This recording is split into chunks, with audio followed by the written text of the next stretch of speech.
Welcome back to We Still Like Each Other, the podcast. My name's Travis. And I'm Stephanie. And this is the podcast where we show that the honeymoon stage can last forever. And ever and ever. What's up, baby? What's up, Daddy? What's going on? Nothing much. I'm excited for this week. 10K? 10K. We have a popping collaboration that's coming soon. We're going to talk about that later. But I'm just excited. Why are you excited?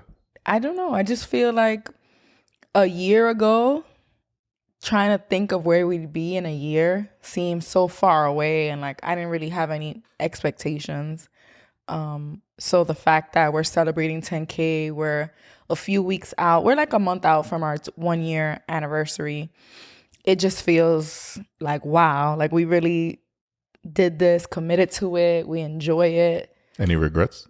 No regrets. I feel like sometimes you're like, oh, I wish I started this sooner, or no, I don't have any regrets. It's a work in progress. We're learning as we go, and it's only up from here, baby. Yeah. And we'll get into it more when we actually have the 1 year anniversary episode. But yeah. I think I'm just most proud of our consistency. Yeah. It's been, and trust me, it ain't easy sometimes. Tough. Sometimes it's hard to stay consistent and to press record. Once we're in these chairs, it feels so good. It feels so natural. Once I get rid of the nerves, is everything working okay? Then it's like, all right, why do we take so long to get here? You know, but it's like getting ready, getting dressed, making sure the kids are okay during this time. A lot goes into it besides just having this conversation with you. So it's not always easy. Yeah. But I'm so happy we always get it done. The consistency. Like I've said before, help push me to get other things done too. I'm working on it. It's a work in progress. He's a work in progress, little by little. It's tough. Yeah, it is. You want to talk about what we did this week? This week, I mean, we celebrated 10K. Mm-hmm. What else? We haven't really celebrated yet. Yeah, we haven't celebrated. We're gonna do it with our 1 year anniversary. Okay. So 2 good things and a bad thing. So let's talk about the good things first. I be missing these things. He forgets what happens during the week. So my best friend Ashley was here for 2 days with me. That was really nice. That was nice. Especially being at home alone with the baby during the week, having my best friend come. She was here Monday into Tuesday.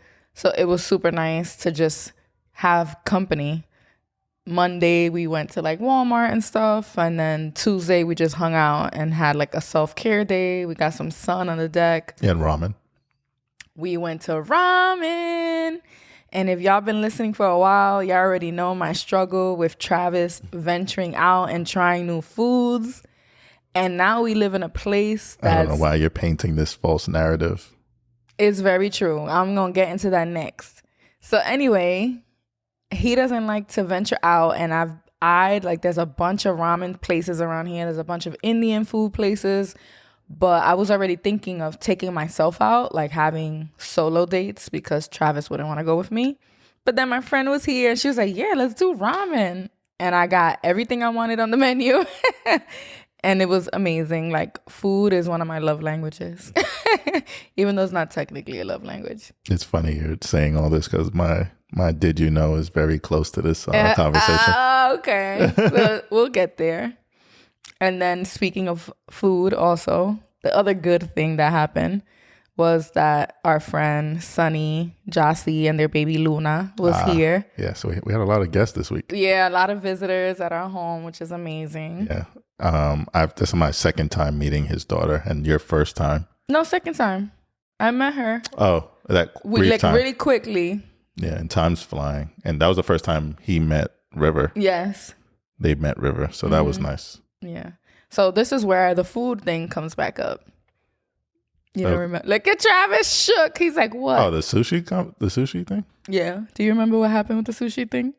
I don't know which part about you wanting to go. Okay, so it's a food related, but it's also bigger than that. Here we go.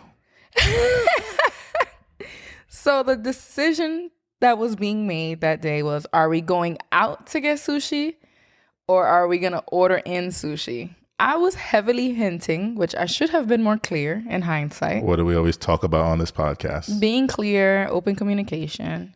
I was heavily hinting that I wanted to go out to eat. And Travis was heavily hinting we should just order. Why? Because we have 2 babies and Eli. So we're just never going to leave the house now that we have 2 kids? I just thought about in the moment, it felt a lot easier just to order in. And we also had plans to take some pictures. Mm-hmm. So I was thinking this would just be easier for everyone. So I was frustrated and I didn't want to voice it because we had company. Travis is only rolling his eyes at me. I didn't want to voice it because we have company, but I was frustrated because we're always going to have 2 kids and we're going to let that stop us from like going out because we have 2 kids. Like, so what? No, it's not 2 kids because we've gone out to eat with River and Eli. It's adding another toddler. Who had her parents with her. I felt like that was an excuse. What I, put together in my head, the story I was making up in my mind was, I bet you if it was Texas Roadhouse, he would want to go. But since it's sushi, he's like, whatever, we could order in. I don't really care. That didn't even cross my mind. And since we're being honest, I was originally going to be like, y'all do your thing with sushi. And I was going to order something else. Exactly my point. That's not your point. That's exactly what I was thinking. He wants to order in so he could just order whatever. And then I said, you know what? Let's just make it simple and order from one place. And I got something that was okay, nothing amazing, but it satisfied my palate for the evening. And then I sat with it. And the other reason was, you got to think, I'm home all the time. All the fucking time. So I wanted to go out. I feel like this is...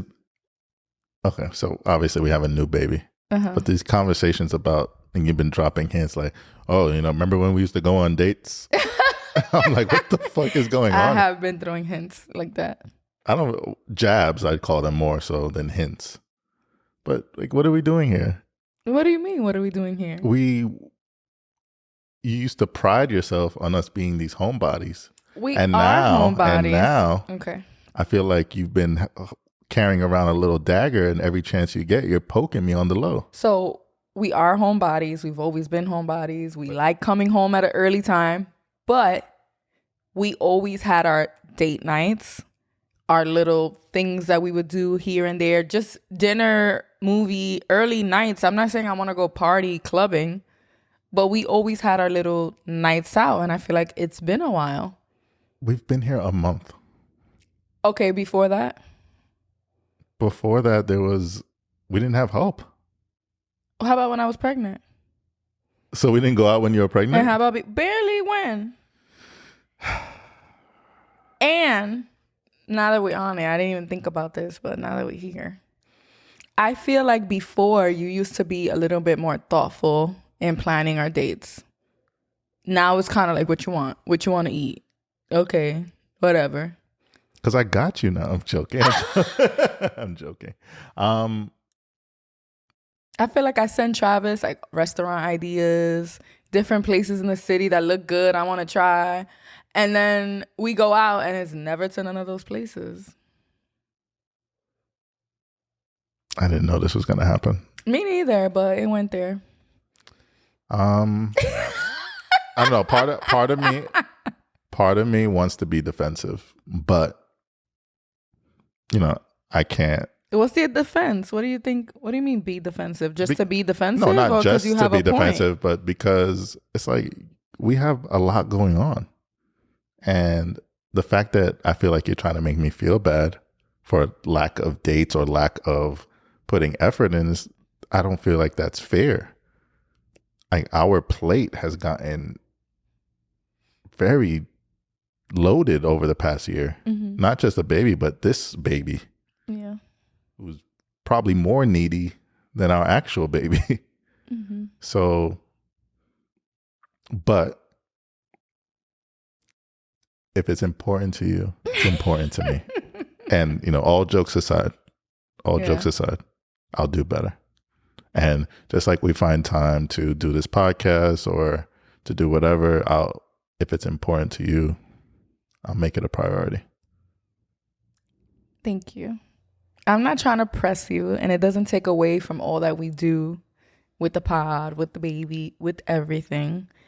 But I also feel like part of it has to do with the fact that I am always home, right? And we'll talk about this a little bit later and something that's going to come up. But I hear you. Is your points aren't like, oh, well, fuck that. You need to make me happy. That's not how I feel.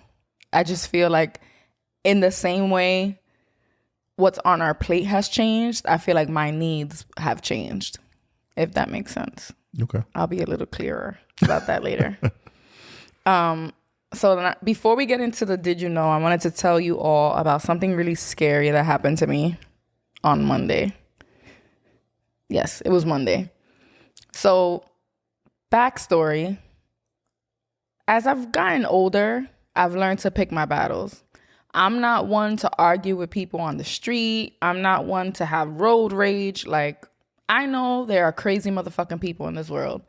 So I do my best to be passive as fuck if I have to be, because nobody's worth me losing my life or going to jail for. Period, right? Your favorite thing you used to say was, I got a city job. Yeah, I got a city job. I ain't gonna get arrested arguing with no ratchet ass people. Like, that was always me. Okay, you call me pussy, that's fine. I'll be pussy, but I ain't fighting nobody. Like, no. Travis, when he moved to the Bronx, I remember he was a little bit of an aggressive driver. Like, if he pulled up on someone and they were double parked or letting somebody out, he was honking as soon as he got there. And I remember telling you, motherfuckers is crazy. Chill. You're not in a rush. There's not an emergency. Just wait. Wait behind them. Someone cuts you off, whatever. Like, I kind of like calm him down from that because I didn't want anything to happen to him. And I'm like, this is the Bronx. I don't know. Maybe they do things a little different. You were in Long Island for a while. So I was like, chill, chill, chill. So I'm very aware of that. On Monday, I'm leaving Walmart. And as I have my car in reverse in the parking lot, the car starts beeping. Beep, beep, beep, beep, beep, beep. And we have a new car, so it has a whole bunch of noises and safety things. And I'm like, what the hell's going on? And then on the dash, it's telling me I have to put the car in park. So I'm in the middle now of the parking lot, like pull the car all the way back, and I put the car in park. And there's a guy that just starts honking like really, really hard.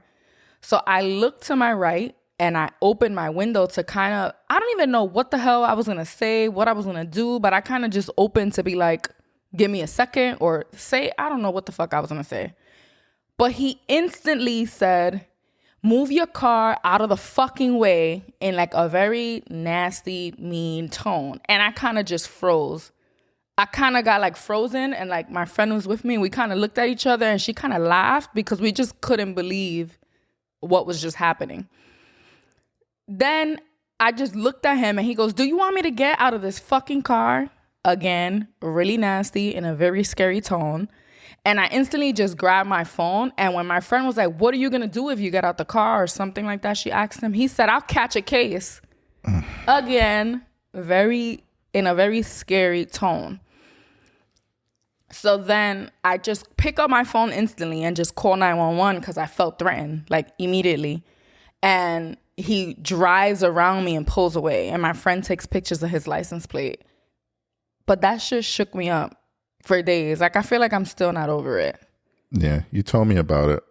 And, you know, I wasn't concerned that anything was gonna happen from there. I just was concerned about how you felt. Mm-hmm. You know, it's crazy fuck people everywhere. Just because we moved out to Jersey doesn't mean the crazy goes away. What's crazy is this never even happened to me in the Bronx. Yeah. So it's like, what the fuck?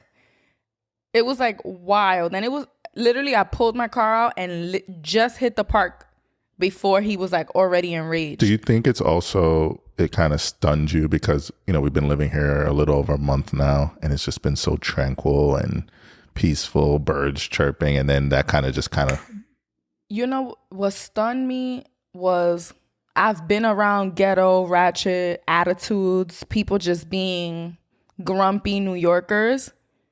What happened that day wasn't that. It was like literally like a cycle. Like the anger that he had towards me for no fucking reason was something I've never experienced. Like, it was different.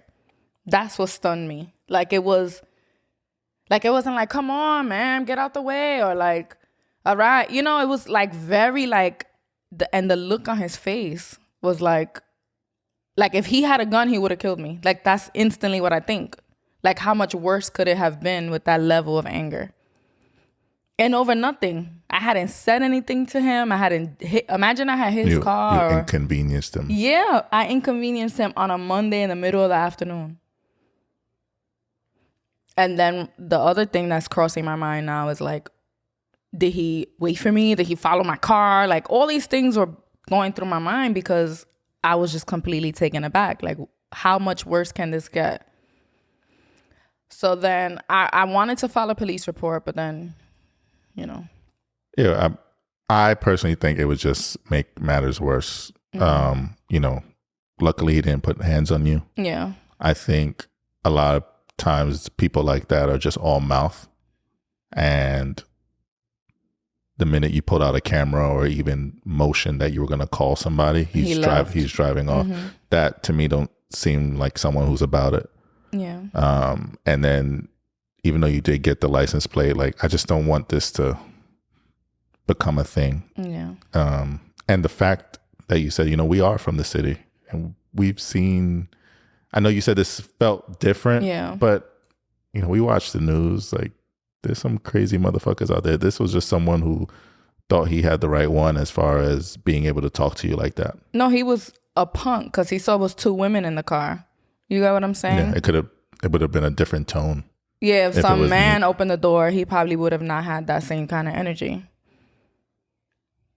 Shit was crazy. And then I was thinking, like, I have a distinct look, like, with this afro on my head. I'm like, what if he, like, recognizes me and he sees me another time? Like, I don't know. I had, like, paranoia for days over it just because he literally scared the shit out of me. I'm sorry you went through that, but I feel confident in saying we'll be okay. Yeah, of course. And I have to believe that. If not, then what the fuck? I'm going to be scared forever. And I do feel like filing a police report, if he's contacted about it or something, it might enrage him even more. But I do look around and I'm like, I feel like I'm still aware. Like, if I see a car, his color, or I know what he looks like. I have his face, like, imprinted in my head. I won't forget it. Don't give him too much, energy. Space in your... I know. I'm trying. It's better than it was a few days ago, but motherfucker. All right, let's get on. Did you know? Did you know? So all this conversation about food and trying things, but did you know? Did you know brain scans have revealed that women are more responsive to romantic stimuli after eating rather than before? Oh, okay. And we don't talk about the did you knows beforehand. No. So the fact that she was getting on me about food is funny. So period. I don't have to do any more convincing. It's science, baby. Science. And imagine when it's food that I enjoy, that's making me, like, close my eyes when I eat it. Honestly, food, like, speaks to me. I love food. Okay. So if I ever want to get on your good side, a new restaurant. Yes. Nice ambiance. Yes. Got you. That has good food. I don't want no Instagram restaurant that just has good decor. Got you. We got to look at the pictures people posting of the food, the reviews of the food. No frozen shit. Where are the people who don't care about food? Like, I like food. Yeah. But you're different. You're different. Like, I love a good meal. Mm-hmm. Makes me happy. I'll go out of my way for a good meal. But I like my things, right? Like, I have my list. These are my go-tos. Mm-hmm. You're like, fuck my list. I want to explore all the lists. I want to, like, have my taste buds, like, fucked. I want to, like... I'm rubbing off on you too much. Now you're embarrassed just like I be. You know what's crazy? It's such a privilege for me to like food the way I like it. How so? Because in you saying that, like, how much I love food and how different it is for me, it reminded me of a time when I was so broke. I used to say, like, why do humans have to eat 3 meals a day? Like, I wish I didn't need 3 meals a day. You know, like, or I'm home and I'm just, like, I only had what was in the fridge, which is a privilege in itself. But like, I couldn't just be like, I want a different taste today. I just had to eat what I had. So like, maybe that's part of it. Maybe it's like, I can now, so I want to. Yeah. So you don't, like, when you, or prior to me, you weren't a foodie like that? I guess I was, but not to the same extent. Like, I always loved food and I always ate a lot. Like, my family's joke was, I'm a skinny girl trapped in a big girl's body. Like, that's what they would say to me. Take it easy. What? With those oh analogies. My God. Can you stop? You're going to get, Travis is going to get canceled. No, I'm trying to tread lightly because that's just my experience. That's what I was growing up being said. Okay. I just ate a lot. And it was, she has such a fast metabolism. Like, my mom stopped getting me kids meals early because I ate like a lot. I just loved food, and I wasn't a picky eater. So, my Dominican family making like different types of sancocho, stews, rices. I wasn't like, I don't eat that. I was never, and my mom never babied me in the sense of like cutting the corners of my sandwich or like picking out the peppers out of my food. Like, she was like, you eating it like that. So I think I kind of just pushed me to just eat whatever was there. But yeah, I did go through a phase where I couldn't. Food was a luxury. Certain foods were a luxury, for sure. I've never been like your father in the sense that food is just for energy. But I feel like I'm borderline there. But listen, I think my dad is just very like disciplined in the sense of like, he prioritizes what he gets to get done. He doesn't like to spend tons of money on restaurants and stuff, but he likes a good meal. Like, like he enjoys a good home cooked meal for sure. He's not like whatever, but he doesn't like takeout and stuff like that. So he'll pack anything to work. Like, whatever's in the house, he'll prepare something to take to work. He doesn't play. He's not like, ooh, Chick-fil-A, Chipotle. No.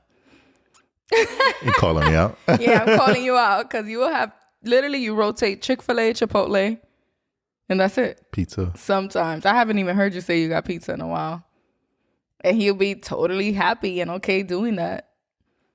Yeah, it's quick. I don't know. We're different. No step. And listen, I don't see the hype with Chipotle. Chick-fil-A I had recently for the first time the other day because, they're homophobic. But it was good. It's not that I don't like them, but I can't have them all the time. Anyway, you ready to move on? It's time to pay some bills, baby. Oh, we got to pay some bills. Take it from here, babe. Today's episode is sponsored by our friends over at Save Mankind. You can find them at pleasesavemankind.com. So you've noticed Travis wearing a bunch of Save Mankind shirts. I've worn a few as well on the podcast. And to celebrate our 1-year anniversary, we have joined forces with Save Mankind. Collab of the century. Collab of the year. So we do have our own t-shirts together with Save Mankind. We're wearing them now. If you're watching the podcast, Travis will also insert them here. Ding, ding, ding. They're going to be on pre-order starting Friday at noon. And it will be on pre-order for 72 hours. So you have from Friday at noon till Monday at noon to get yours.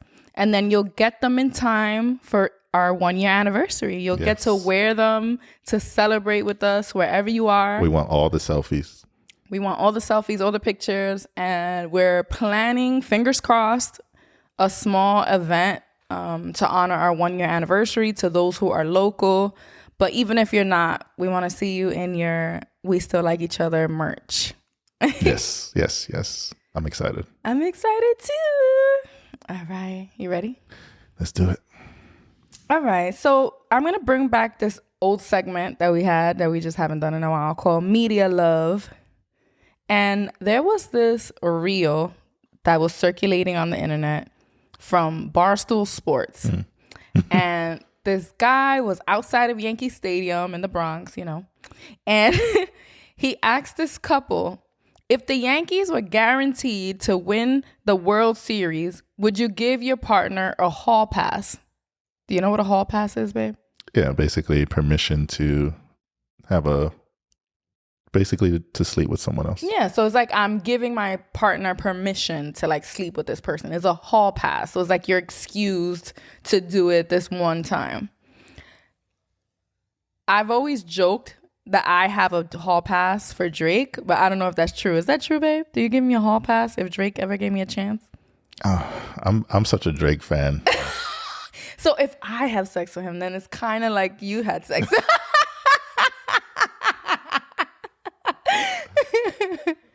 Yeah. I do? Wait, no, not that thinking. Like, no. I have a hall pass for Drake. Sure. Y'all heard that? So make this video go viral so I can have a chance. Okay, I'm sorry, baby. I'll give you a hall pass. There's no one that I Oh, God. Now he's trying to make me look horrible. kind of like this girl. Yeah, so in the video, she instantly says, oh, hell yeah, of course. And her man's like, wait, he's not sure. Then the host asks, oh, so yeah, who would you sleep with? She's like, ooh, who? She's like, anyone in the world? He's like, yeah, anyone in the world. She says her ex. Her ex. What are your thoughts on that? Sometimes it's okay not to say anything. That's my thoughts. I don't know. I blame it. They just, was it a Yankee game? Mm-hmm. They just left a Yankee game. So I'm assuming they consumed a little alcohol. She looks sober to me. And, The truth came out. she just word vomit. I don't know what the hell else she could be thinking. Listen, bigs up to her to saying, hell yeah, she wants a hall pass. Look at me. I want a hall pass for Drake. Again, if y'all didn't remember me saying that, and in case Drake sees this. But not your ex. What the hell? And then she like specified, like, it could be anyone in the world. She still picked her ex. But then matters got worse, babe. I think he said why. He said why? So mind you, wait, no, before why, they asked the boyfriend and he goes, I'd pick you. I was like, what? Mad corny. That's like Travis being corny right now. Yeah, right. When he knows damn well he has a list probably, and they probably ain't even that famous. But he's trying to play the nice guy. Like Instagram model with 5,000 followers. Yeah, exactly. So then he says that and he's walking off, and then the guy's like, wait, why? Why your ex? Because he's a good lover. She just embarrassed him, pissed him off. You messed up, girl. That's not what we use the hall pass for. Yeah, that statement got me thinking. Okay. Well, what if I said that to you?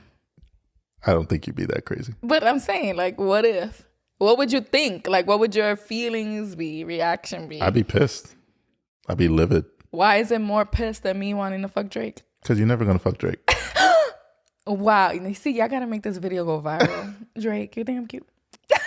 I'm sure he'll think you're cute, but he also... Oh, thank you, baby. He does have a track record of messing up happy homes. Stay the fuck away from my wife. I'm not going to play it cool like that other guy where he just started selling Instagram stories. He'll be pissed. Yeah. Because, I be in his DM like, let's go. Send the jet. Yeah, where was I? Oh, so it got me thinking. Mm-hmm. What? About, people, if you're of a certain age, it's more than likely that you've been in a few relationships. Uh-huh. And with that comes you've been with different partners Sexually, yeah. Okay. So I'm afraid to ask you this question. But oh my God. What?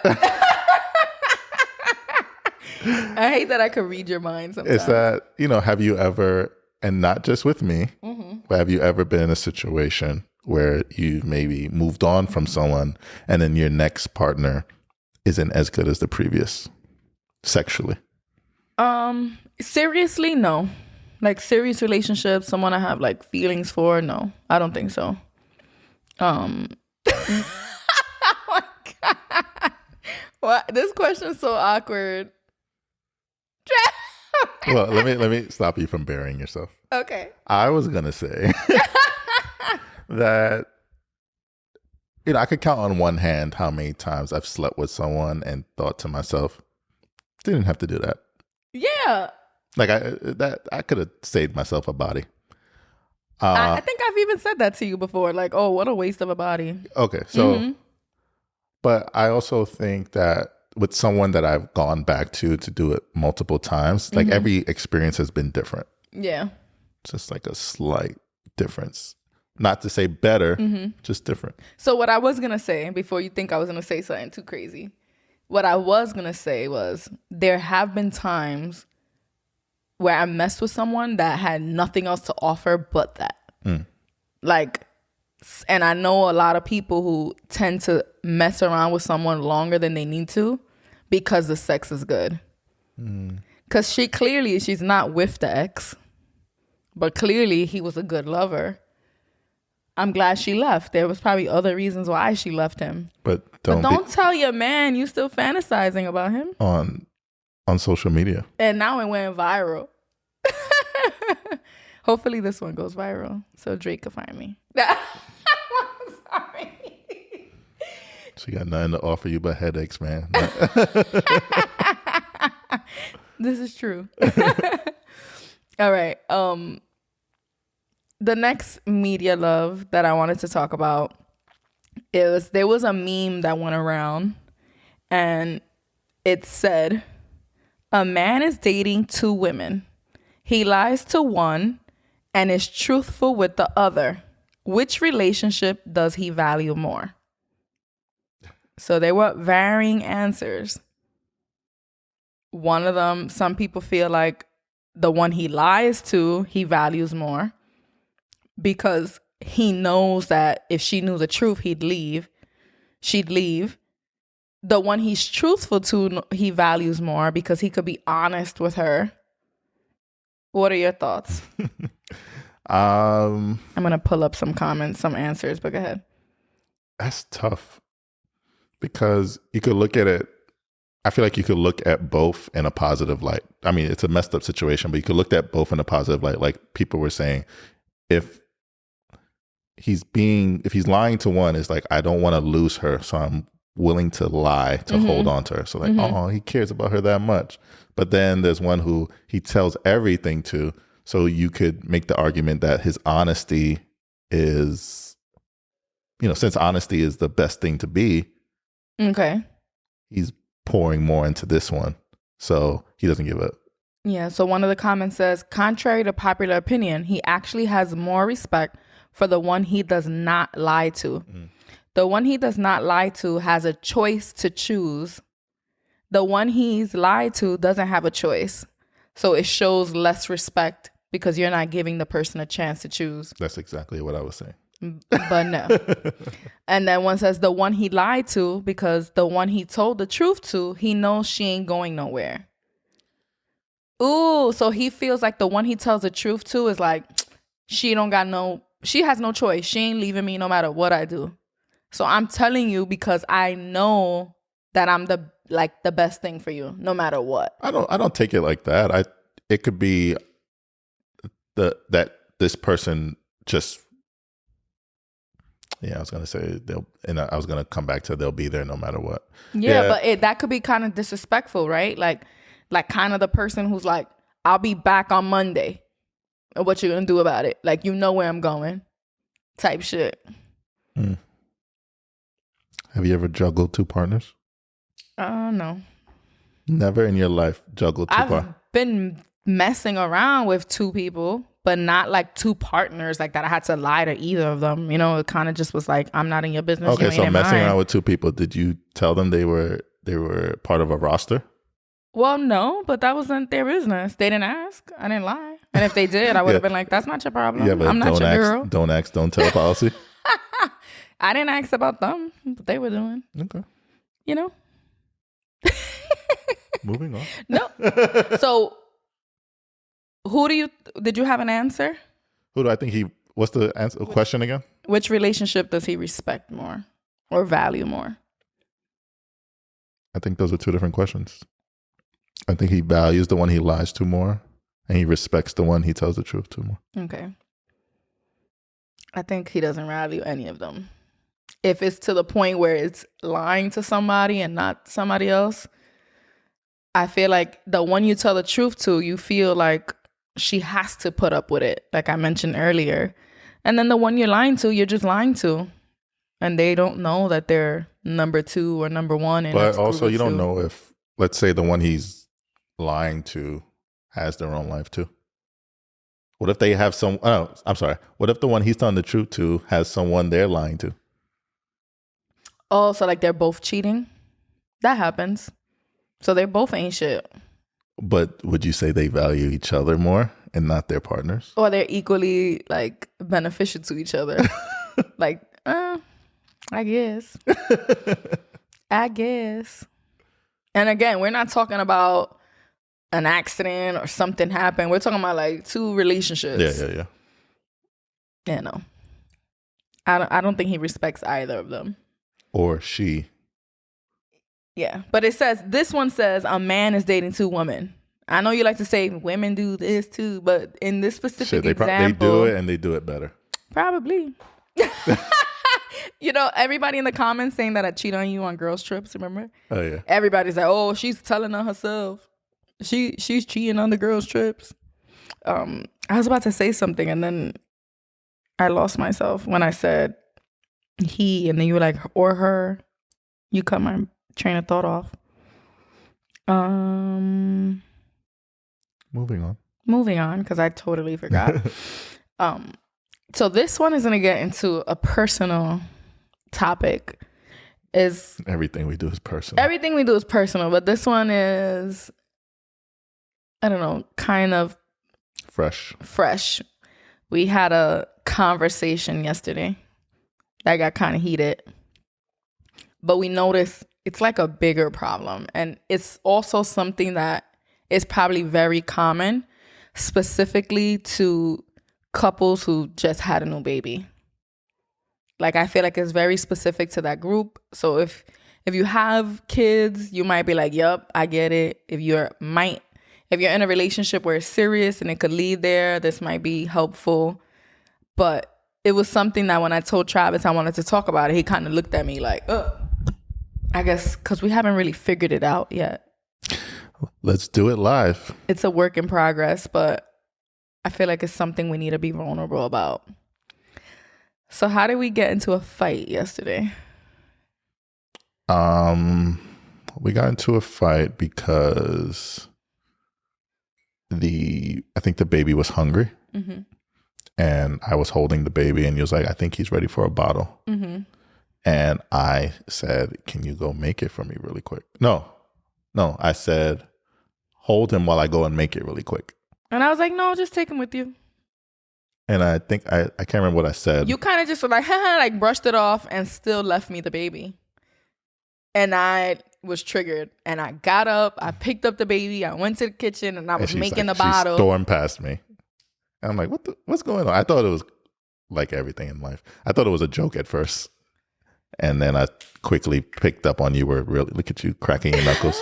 I picked up on that you were seriously upset. Mm-hmm. And I was just making the bottle, holding the baby with one hand. So I took the baby. I'm like, give me the baby. What's happening right now? Yeah.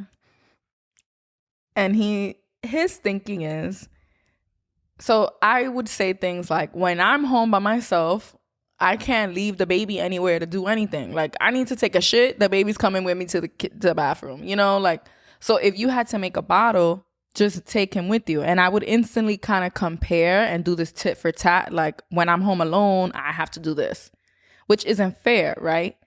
Because we're a team, we're together. You don't have to wonder what it's like to do it alone because you aren't alone. And that's my thinking in the moment. It's like, why do I have to make it more? Why do I have to balance a baby because you do it? Exactly. And that's not fair. That's not fair to put that pressure, right? But at the same time, it's like, there are times when I just need a moment, right? And although you're like, it seems so like, just hold the baby while I make a bottle.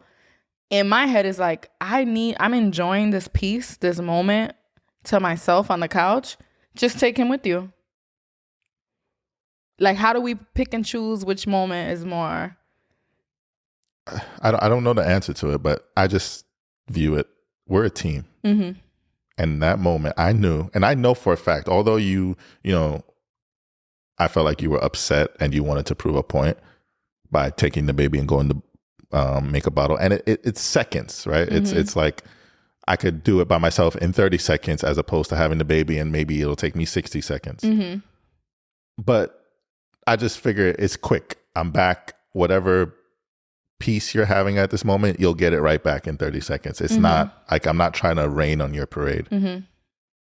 And I know it's not something you do on purpose. So, of course, this is an issue we're having. So I'm like trying to figure out what's causing it, what the triggers are.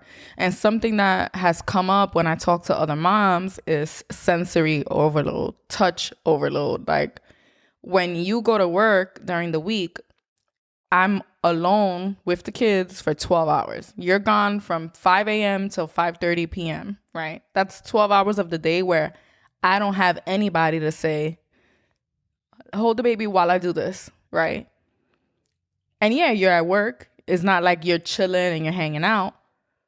But when you do come home and there's only 3 hours before bedtime, I kind of need a minute to myself because throughout the entire day, I didn't have that chance. And I hear you. And I'm willing to give you that.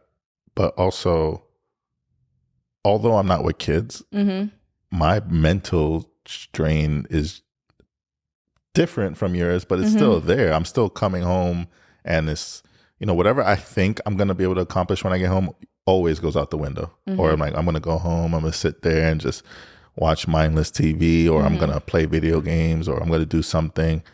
But that's never the case because we have responsibilities. We have an 8-year-old, a 5-month-old, so there are things that have to be done. So, you know, I don't want it to be a situation where I come to the door like that that joking video that we made where you're like, oh, daddy's home. And I'm clocking out, quote unquote.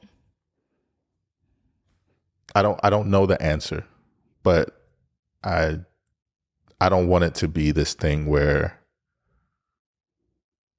all right, you're off, so you're 100% on. Yeah. And I don't think that's ever been the case. And then back to comparing like your work. Both of what we each do individually is valued in this family. What you have to do to provide for us is 100% valued.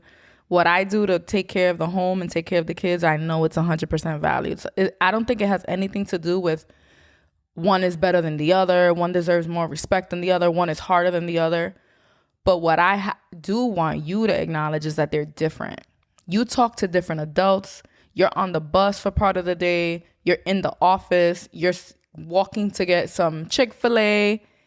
And it's all, you're only responsible for yourself. And you are, sensory is exposed to so many different things. I'm 12 hours a mom to a baby who needs to be on top of me, who needs to be fed, who needs to be clothed. And it could get a little bit mundane and a little bit overwhelming and a little bit exhausting in a different type of way, if that makes sense. I get you. And I don't know what that's like. You know, I've been with the baby for a few hours without you. Like I can't say I've been with the baby 12 plus hours. I know those few hours can be tough. So 3 times that I can't imagine. I'm not saying you're like you're not working. You're on vacation. I'm not one of those men. I'm not one of those people who thinks it's just like it's simple. I just think we need to try and figure out how to get on the same page with this thing. So it's not like I'm nervous to hand you the baby or ask you to do something. Like one thing that has gone unspoken between us is that because you primarily breastfeed, whenever I'm home, change the diaper. Yeah. It's just, we don't argue about it. It's like, oh, the baby needs to be changed. Even if he's with you and you smell the stinky diaper, it's like, here, babe, go change it. And I'm happy to do that. Yeah. I think I've said this on the podcast before, is because I'm limited in what I could give him physically. So it's like, if I can take that off your off your whatever. I'm happy to do that. But it's just the other stuff that it's tough to maneuver without triggering an argument. Yeah. And in those 12 hours I'm home, very few times have I felt overwhelmed and tired. And I would text you like, oh, we're having a rough day. He's fussy. We're going to just chill on the couch and do nothing. And that's very few times. Like, I'm not home like counting down the minutes for you to get here. Again, it has happened, but very rarely. So even when I'm having a great day as a mom, I think when you do have him, subconsciously, I'm like getting into like my me time. So then when you ask me to hold him, I feel like it triggers like, oh, fuck. I'm going back into the space that I'm kind of resting from right now without even realizing it. So I'm not sure if this happened today, but you can, I love honesty. Hopefully you're always honest with me. Oh, God, I'm scared. So today I gave the baby a bath. And then I asked you to put him down because I was going to set up the podcast. You gave me, I think you said something. I can't remember if you said something, but then you just kind of took the baby to put him down. No, you said, oh, do you want to take him while I do the pod? I said, no, he should be taking a nap. But then I still took him. I didn't almost want like to. a few seconds later, like you had a moment where you ran through a bunch of scenarios. I didn't run through scenarios. I think I was just honest. Like, nope, I don't want to take him, but I know that I have to right now, Okay, so there wasn't no, like a moment of anger. No, it was just more like, honestly, no. But he got to take a nap. And I kind of got up and took him, which leads to, I think, could be an easy way for us to maneuver that. I feel like when you went to make him the bottle, you asked me, like, can you hold him while I make the bottle? And when I said no, you kind of like, haha. I feel like maybe just honoring those little moments. And I'm like, just take him. Like, I just need a second. If that's okay. Yeah. And, well, what do you think your biggest challenge is being a stay-at-home mother? Whew. Where do I start? Honestly, it's not having a check. Like, to me, not that we're struggling financially. It's just the way I was raised to have my own and make money. And we paid $40,000 for a master's degree that I'm not using. So I think literally all of my banking apps, you know how on the iPhone, if you don't use anything, it deletes. Everything's like undownloaded from my phone, where I used to be so aware of all my accounts, what I need to change to savings. I used to check the Vanguard account, the high yield savings account, every paycheck. I was like, so that is kind of weird for me. And even earlier I said, we should have like a finance talk because it's just weird for me not to. So that's hard. Finances aside, though. Finances aside, I guess I haven't had a moment where I'm like, because there's some women who are like, oh, I don't know how you do it. I can't do this. I could totally see myself doing it forever. Like being that stay-at-home mom. I guess setting the right expectations is hard.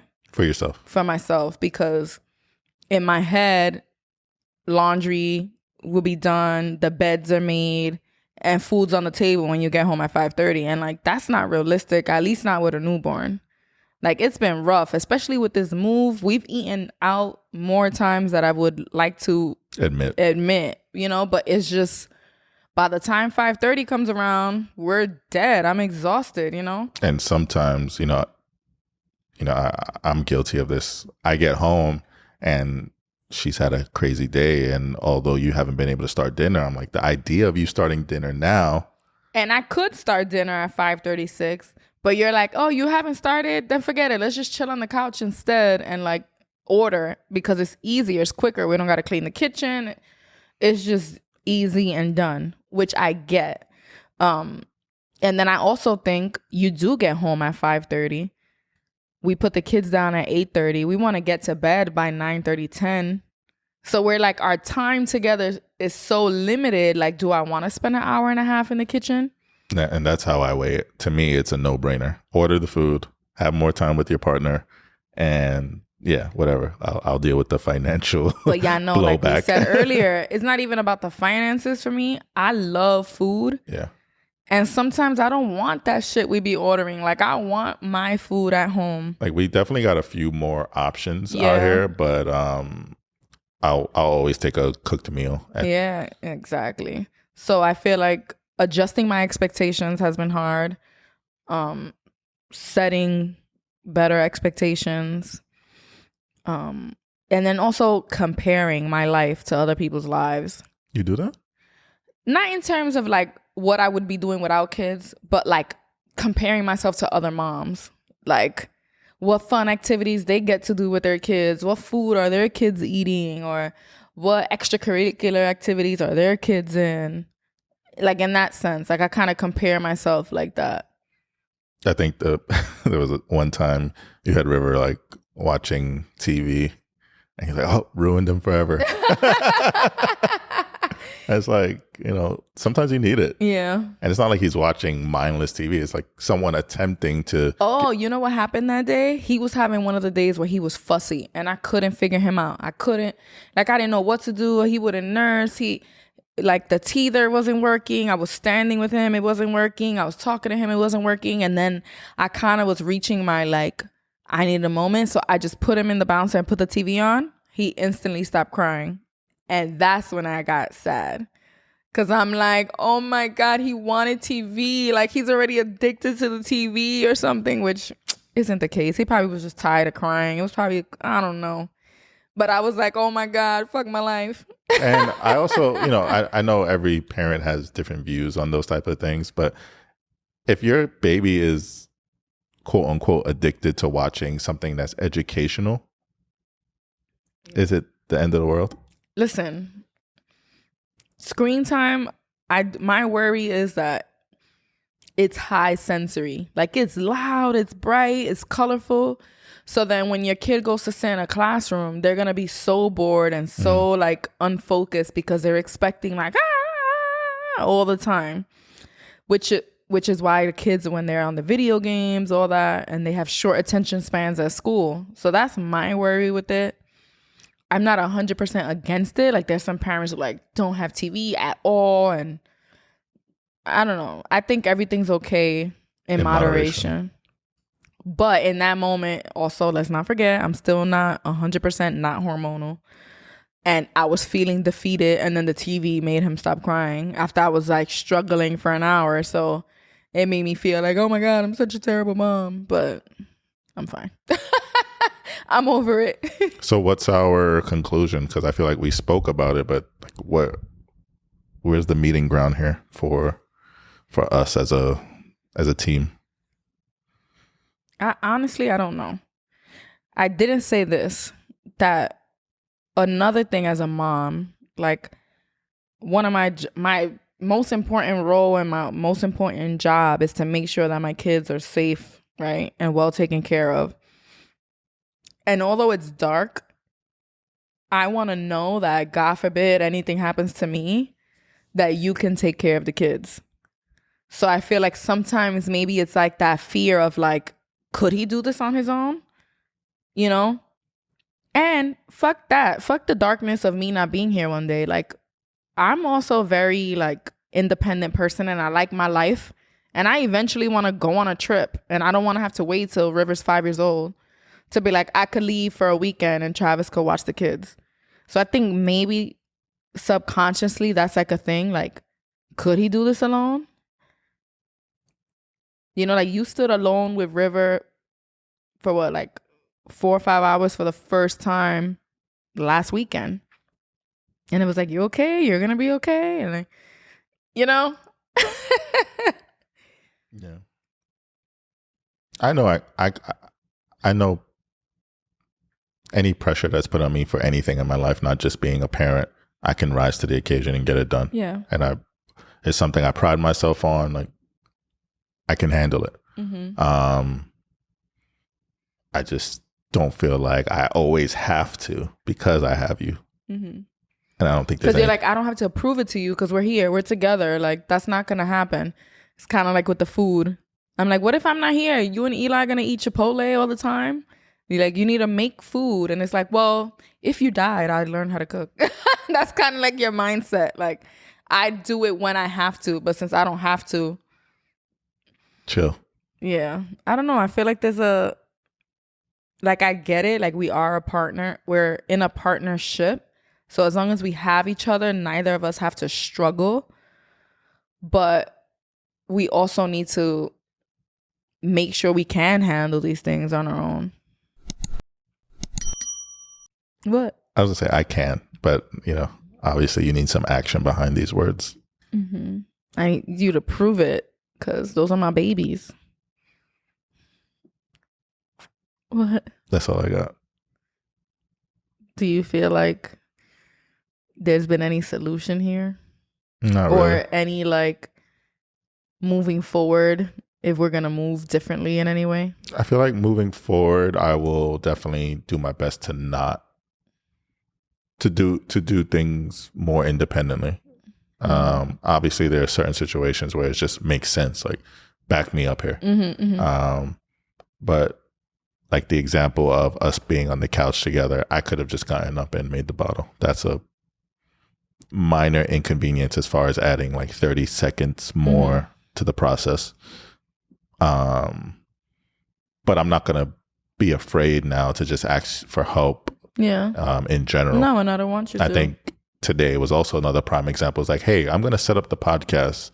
Can you back me up by putting the baby down for a nap? But and also when you said, he needs a bath, and you were like, and I think I asked you something like, no, I'm going to take him a bath now. No, you said he's probably due for a nap. I said, I'm going to go take him a bath. Yeah. And I was, all right, so you want me to help you set up? And like, while you changed his diaper or took his diaper off, I set up the tub. Like, it's a partnership at the end of the day. And that's my point. Yes, but we have to respect when we need space. And I feel like that's true for you too.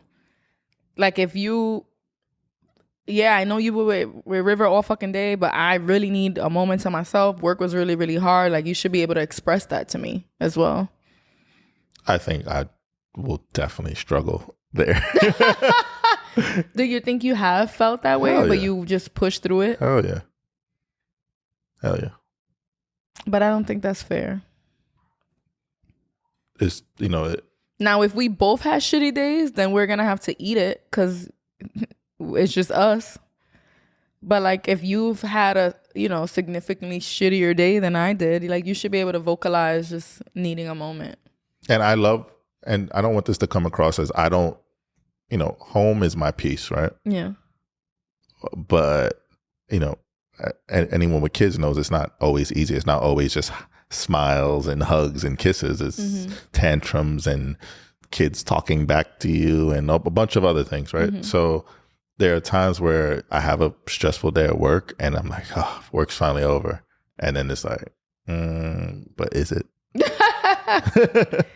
Yeah, that's real. I guess it's just I think what we can agree on is that we're both a work in progress. And you just made me think of something that's making me a little sad. I remember when earlier in our relationship, well, we were already married. We got married so fast, but Eli has some tough years and I was always super busy. And it would be like my getaway, like being at work, being in school was just like a moment to not have to deal with motherhood, and it's sad and it's hard to admit it, but there were times when I just didn't want to face it. Like, I didn't know what to do. So I totally get like, my day's still not over. Yeah. I was basically going to say that I think we've come to a mutual agreement that it's a work in progress, and the fact that we're even having these tough conversations is a step in the right direction. I don't think we should see it as a failure that we can't say, all right, this is the answer. Yeah. But we just know it's a thing and we have to address it when it comes up. I feel like it always comes back to communication as well, because if we replay that moment where you were like, haha, like, I'm gonna just leave him, because I feel like you were so comfortable to do that, because that's usually what we do. You would just leave him and go make the bottle, and I would just hold him. Like, But when I was like, no, I really, like, I could have just been more explicit with that and then expected you to like honor it. Instead, I kind of it was like I was triggered. I got up, I was upset, and I was like, I am woman, hear me roar. I'm going to do it all by myself. Like, fuck out of here. I don't need nobody. Except me. And then you told me I love bomb you. We never talked about that. I was like, oh, fuck. You really putting it all out there. Yeah. Because love, when you say someone loves bomb you, it's like someone who mistreats you, abuses you verbally or whatever in type of way. Maybe I didn't have the right language. I can't believe we're talking about this. Maybe I didn't have the right language, but I was upset because right before that moment, and me and Steph are very expressive with one another. Like we're very affectionate and expressive. Mm-hmm. It's like, I love you so much. You mean this to me. It's a lot. We ooze love. It's a lot in a good way. Like I love it. I love everything about it. And right before that moment, right before that argument, you were doing that. Mm-hmm. And I was loving it like I always do. Mm-hmm. And then immediately something triggered you or I triggered you. Mm-hmm. And it was like, that's gone. So when I was expressing myself, it's like, it's a mind fuck when you could just be, and I use the word love bombing me. And then all of a sudden it's like, you're upset. That fucks with me. And I'm not one of those people who's like, oh, that's just a Gemini. Like, I don't believe in that zodiac shit. So like I was just hot and cold. Like you're not gonna be hot and cold with me. Like I don't like that. And I understand there's life is nuanced. It's not always gonna be just you pouring love into me. There's times where we're gonna have to face difficult things. Mm-hmm. But that specific moment, I was like on cloud 9 because, we're having in my opinion, a pretty good weekend, good conversations, good TV. We had great sex. It was just, it was, top tier weekend. Yeah. And then boom, Travis does something that triggers you. And it's like, all right, now it's like, fuck Travis, fuck all what I was talking about. I didn't say that. We smoking on that Travis back tonight. I didn't say any of that. But I was really upset. I was triggered. I was. But be careful with the word love bomb. Because that kind of sounds like when someone's just nasty to you, but then they have moments of smothering you in love to make you forget. And that's not how I feel. It was poor use of words, poor use of language. I don't know the right word for what I was feeling, but it was just... I think you're just like, how you feel about me in general. This is a moment. Tone it down. Without telling an angry black woman to tone it down. like, okay, come back to me. Like, feel your feelings, but remember everything you were just saying 5 minutes ago. Yeah. All right. Daddy. Baby. Do you still like me? I still like you. I like you a lot. Peace. Peace, y'all.